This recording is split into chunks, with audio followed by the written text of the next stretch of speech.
buggy, and it was a 4-seater, and they had a wool blanket with a striped, with the best. And they had little lights on each side of the buggy. And Adeline and I always liked it when they come to town, because when they got ready to go home, Adeline and I got to get in the buggy, cover up with the lap robe, and drive up to the American Lutheran Church with them. And then he'd stop the horses and we'd get out. Oh, be darned. And it was just real lot of fun. Horses, and they had great big scoops in the back of them, and they pulled that dirt toward the alley. This is when what they built that basement.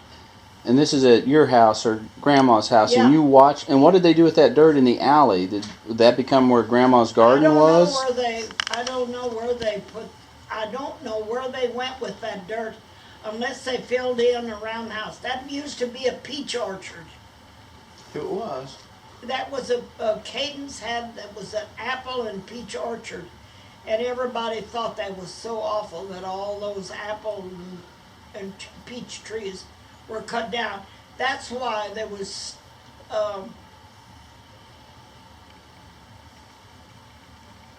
let's see, I think over in the Caden house there was still a peach tree, but the peach tree over at Mama's she planted herself. I saw one of the Caden boys at this funeral. And then when Mom and Dad sold that house, they had to get out because the Albers wanted to move in. So we lived in that house that's next door. To the south? Uncle Mike Kip's house for a while. To the house to the south? Okay. South. Yeah. And didn't Renee used to live in the house two down from you? Two doors down. And when we lived in that house, Mama had a buffet that was absolutely gorgeous. It was a great big piece of furniture with a high thing on this side and a high thing on this side. Very, very ornate. I remember I loved that piece of furniture. And when they built the new house, well, I don't know whether Mama thought it was too big for that house. They bought a more modern one, which was ugly. Yeah. But if only but that great big piece of furniture, I don't know. And then Mabel Kirksey bought that piece of furniture. And I often wished in later years I would have asked her, whatever happened to that beautiful buffet? Yeah. Wonder where Mama got that. I have no idea, but it was beautiful. Yeah. And in those days, people had what they called schiffer robes. They'd open it up in a bed, folding beds, I mean. Yeah. And Lorena and Charlie Riggs had a folding bed. Aunt Lizzie had a folding bed. That they slept in regularly? Is that what no, just for guests? Company. Yeah. And then in later years, the apartment buildings had indoor beds. So when you were growing up, when you were 8 or 9 or 10, did you walk down to that, what's it called, Stover Creek is the name of the little creek down there? Yes. God, all the kids in Stover lived on that creek. We'd lay down on our stomach and drink that water. I wonder how many minnows I swallowed. You'd lay on your stomach and drink that water. Yeah. Well, yeah, we used to drink out of that creek. Well, yeah. Yeah. Your teeth are beautiful. Thanks, Aunt Fay. And and it seemed like everybody was always at Mama's house. And like the Tamkes and Edmund, and we had a kind of a club. All of us south of the railroad track, we owned Bowers Hill.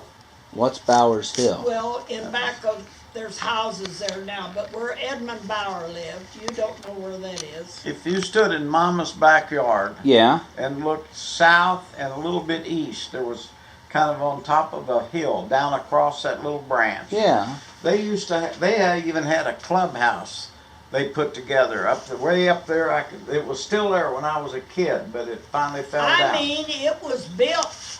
like, and those guys were only 15, 14, 15 years old, and put posts in the ground, got all the grain boards at the mill, and the inside, Dad would save all those cardboard pieces that material come on, and we'd take those, that's what we insulated the inside of the house.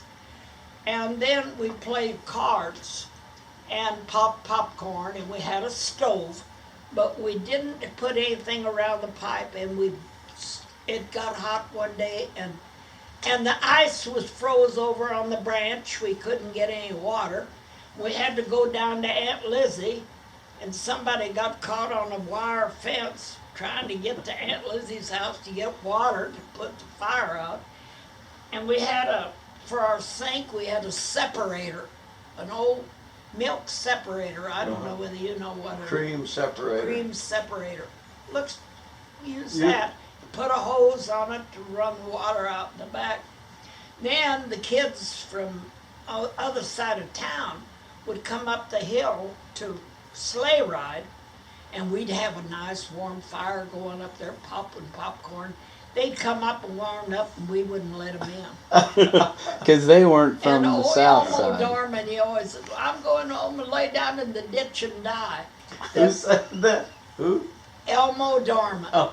How old was he when he's saying that? He was pretty big, 12, 13. Who all was in that little club? There was Edmund and Emil and Margaret and Adeline and me.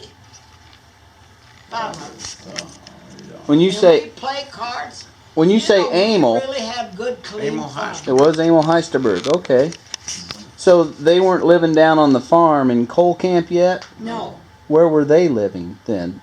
Or were they the ones that were right next door, did you say? No, that would have been 1, 2, 3, about 4 houses down the road from Mom's house. First house across the branch.